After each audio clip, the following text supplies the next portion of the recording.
Hello, my name is Ele Willoughby. It's Friday, March 22nd, 2024. I'm an artist and printmaker, but my background is in science. I'm a marine geophysicist by training, which means that I was trained to use physics and the tools of physics to study the ocean floor and image what's below the ocean floor. And you can definitely see that background in my art. A lot of my art is about science and the history of science. And I'm particularly interested in telling a fuller history that includes those who've too often been forgotten, the traditionally excluded groups, especially women in science.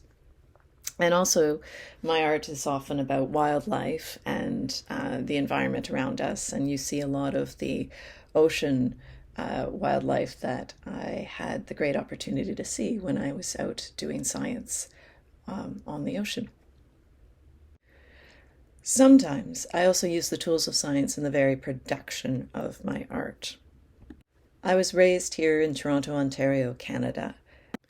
And while I do make art about wildlife from all over the world, I am particularly interested in telling the story of wildlife in the environment around me.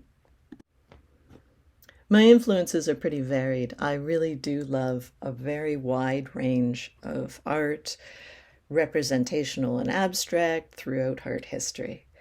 But philosophically, certainly, the Renaissance is an inspiration, and I do like to call myself a Renaissance woman because I combine art on the one hand and science on the other in my work. So amongst my favorites, of course, would be Leonardo da Vinci, though I wouldn't compare our work in any way. But I do love his philosophy and the way that he would be doing science or engineering one week and fine art the next. And that you can see his scientific knowledge and experience in the art that he produced. I also see the influence of Japanese art. When I was very small, my father went to Japan and brought home an encyclopedia of Japanese art. And even as a toddler, I pored over that book, completely obsessed. And it has affected my sense of balance and negative space and lifelong love of printmaking. I made a point to learn the traditional Japanese mokuhanga approach to woodblock printing, and that affects how I make my linocut prints. Other loves include people like Albrecht Dürer, who was a brilliant printmaker and painter and represented both the natural world and themes from religion and mythology. And you do find myth and legend also make their way into my work. I can also see the influence of some of the books I loved in my childhood and the work of Canadian illustrator and designer Frank Neufeld. For several years now, I've been building up a large collection of portraits of women through the history of science. And each woman is portrayed with the science they did surrounding them. So it can be things like their apparatus or actual diagrams from their publications.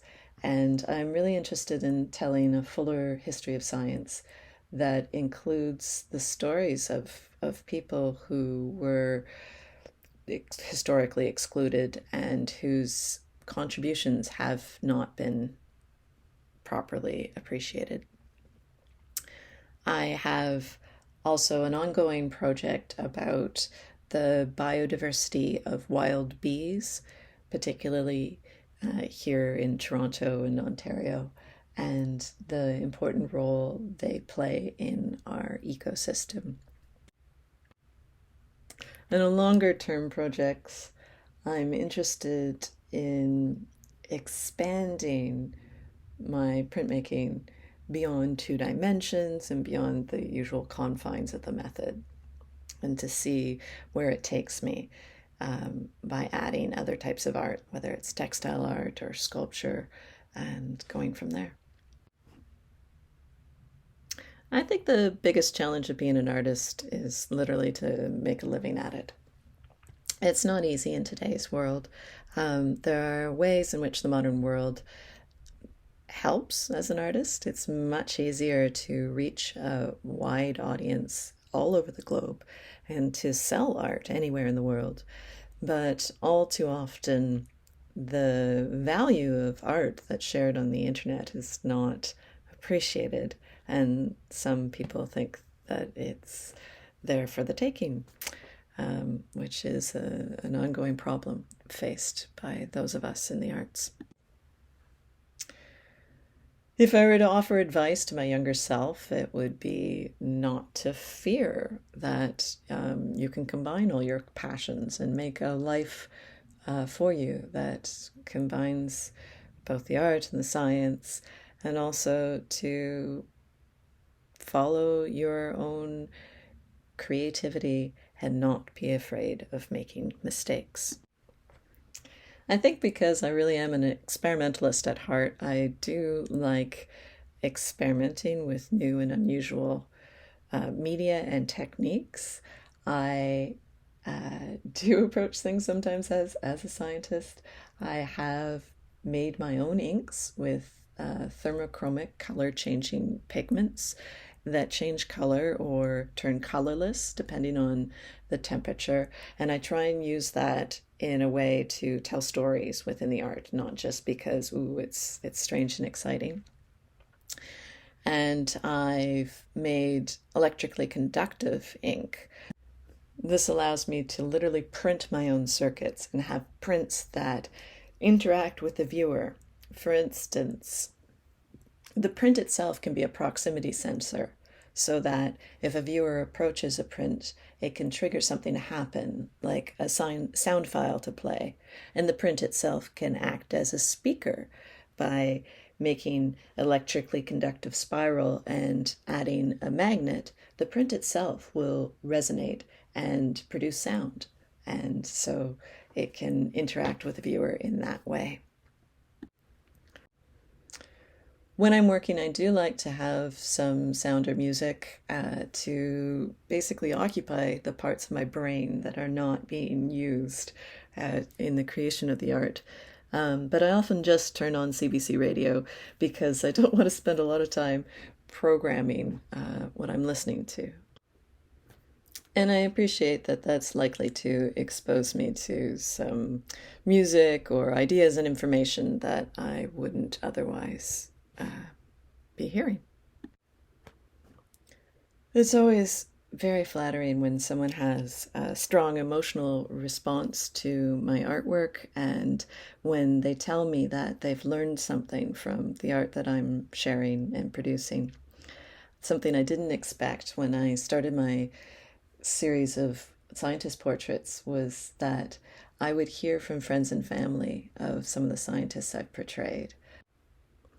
It's actually moving to hear people thank you for sharing the stories of their ancestors, people whose stories deserve to be better known.